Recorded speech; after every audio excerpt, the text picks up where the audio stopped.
Okay, hello everyone. My name is Sierra and I'm a health and wellness consultant at GBS. Today we're going to be talking about connecting to your emotional intelligence, which is a topic that may not be super familiar to everyone, but it's an important aspect of both our personal and professional life. So let's get started to learn more about emotional intelligence. Today, we're going to begin by defining emotional intelligence and discussing the four components it entails. We'll then take a deeper dive and look at different exercises and practices to strengthen each component and therefore strengthen your overall emotional intelligence. So before we jump in, I want to mention that the information in this presentation is from the GBS Emotional Intelligence Campaign, which was created based on the self-help book titled Emotional Intelligence 2.0. So for a deeper understanding of this topic, we recommend reading the book along with watching this video. So, what is emotional intelligence? Let's start with a quote from the book. Emotional intelligence is your ability to recognize and understand emotions in yourself and others, and your ability to use this awareness to manage your behavior and relationships. So one thing I want to point out is that emotional intelligence involves both an internal or intrapersonal and an external or interpersonal aspect. So part of it is recognizing and regulating your own emotions and behavior, while also understanding others' emotions and using that to manage relationships. Another definition of emotional intelligence, or EQ for short, is the capacity to be in control and aware of emotions and handle interpersonal relationships thoughtfully and empathetically. So like I said, that intrapersonal component and interpersonal component. I also mentioned that EQ impacts all areas of life. So in a workplace setting, 90% of all top performers score high in EQ, which makes it the single biggest predictor of workplace performance. In addition, those who score high compared to those who score low make an average of 29,000 more per year. So the good news is anyone can enhance their EQ with a bit of practice. On the screen, you can see a QR code. If you scan that, it'll take you to an EQ assessment. So you can either pause the webinar and take that assessment right now, or come back to it later. So this assessment will help to establish a baseline of your own EQ and provide a general idea of which areas can use improvement. So I highly recommend taking this. Now we're going to talk about the four components. So self-awareness, self-management, social awareness, and relationship management are what emotional intelligence is composed of. So we're going to outline and define these and then discuss practices to further develop these skills. The first one is self-awareness, which is the skill of being aware of personal qualities and emotions. When you're self-aware, you understand the positive and the negative aspects of who you are. Self-management builds on self-awareness and is the ability to use emotional awareness when actively choosing what you do and say. So this also involves controlling your reactivity, which can lead to flexibility with positive and productive reactions to various situations. So if you're able to practice self-management and control your reactivity, overall, you're going to have more positive reactions and outcomes to situations. Moving on to those interpersonal components, social awareness is the ability to recognize and understand the emotions of others. This is helpful for assessing social cues and approaching a variety of situations aptly. So if you can correctly identify the emotions of others, you will find greater success in approaching and managing different situations.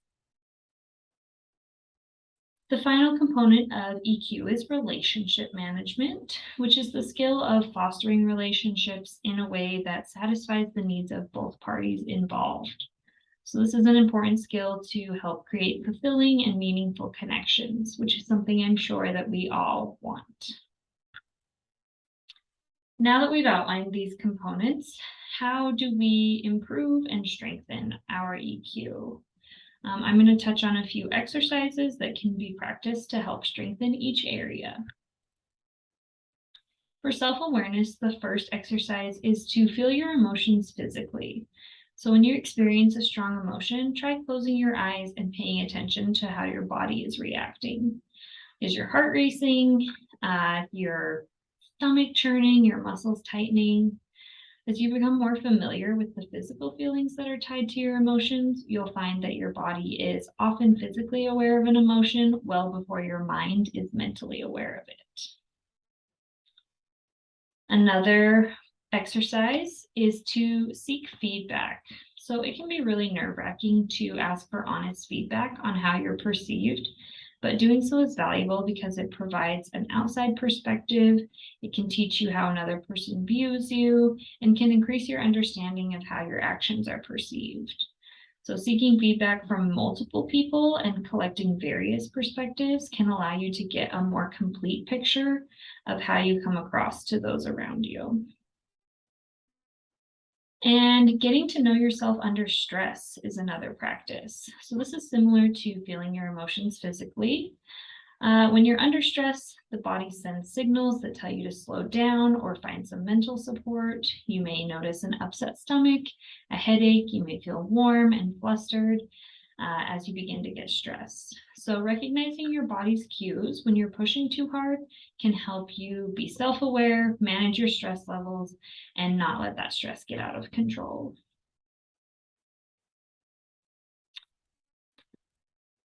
So for self-management, one way to practice this is through breathing right. Most of us take really short, shallow breaths throughout the day, which can deprive the brain of oxygen and lead to forgetfulness, mood swings, restlessness, lack of energy, and even anxious or depressive thoughts. So in contrast, deep breathing can provide sufficient oxygen and aid the brain in being more focused, alert, and calm. So practicing mindful breathing is just breathing through the nose, filling the lungs with air, and then releasing.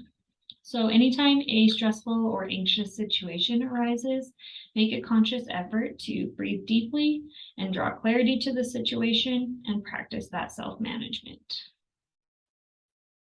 Another one is to count to 10. So this is a really simple strategy to turn the temperature down on emotions that are running high. So when you pause and count to 10, you are shifting your brain activity from emotional to logical thinking. So this shift will help you find a clear mind and a rational perspective in the heat of a moment. Another exercise is to sleep on it. So sleep helps organize memories, process information, and solve problems. Previous research has actually shown that unconscious thought can be more helpful for decision making than conscious thought is. So if you're faced with a large decision, focus on getting sufficient sleep, letting that decision stew overnight, and then making a decision in the morning. And this will help lead to the best outcome by sleeping on it. So moving on to those interpersonal skills to practice. A social awareness exercise is greeting people by name. So remembering a person's name is a brain exercise that, takes a conscious effort on its own. People enjoy the sound of their name. It encompasses who they are as an individual. So when you greet someone by name, it acknowledges them as a person and allows you to connect with them in a more meaningful way. So a good way to practice this is to try and memorize 2 new names each day and then greet every person you encounter by their name. The next one is to practice the art of listening. This exercise encompasses listening to what's being said and how it is being said by paying attention to tone, volume, and speed. So stop what you're doing, make eye contact during a conversation, and that will set you up for success in active listening. This will help you to stay present in the moment, pick up on social cues, and to really hear what others are saying. The last social awareness exercise I want to touch on is to go people watching. So this is a great way to practice your social awareness. Spend time in a public area. See if you can identify moods by watching others' interactions, their body language, and other nonverbal cues. This will allow for practice in improving your social awareness while keeping some distance from the situation rather than being in the thick of it. And finally, relationship management practices. The first one is that the little things pack a punch. So it seems like in today's society, we hear less and less phrases like please and thank you and I'm sorry. So remember that these little acknowledgements can really pack a punch and have a positive impact on morale. So using language that portrays your gratitude can help build connections and enhance your relationships. Another practice is to acknowledge the other person's feelings. So this is a key to relationship management. An example of this is if you see an upset coworker and you brush off his or her emotions, it's likely going to cause distance in the relationship and probably make them feel worse. So instead, ask about their emotional state, look into what you can do to help, and this will build trust and openness in the relationship. So by making an effort to tune into your social awareness skills, like we just discussed, you can respond with the appropriate action and have a better relationship. And finally, when you care, show it.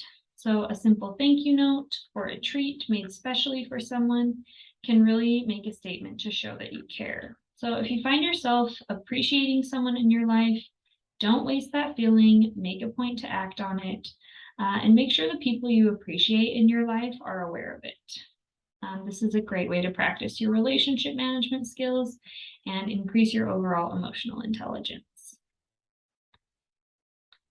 So I hope this webinar has helped you learn more about emotional intelligence and its components and provided you some ideas and exercises to help further develop this life skill.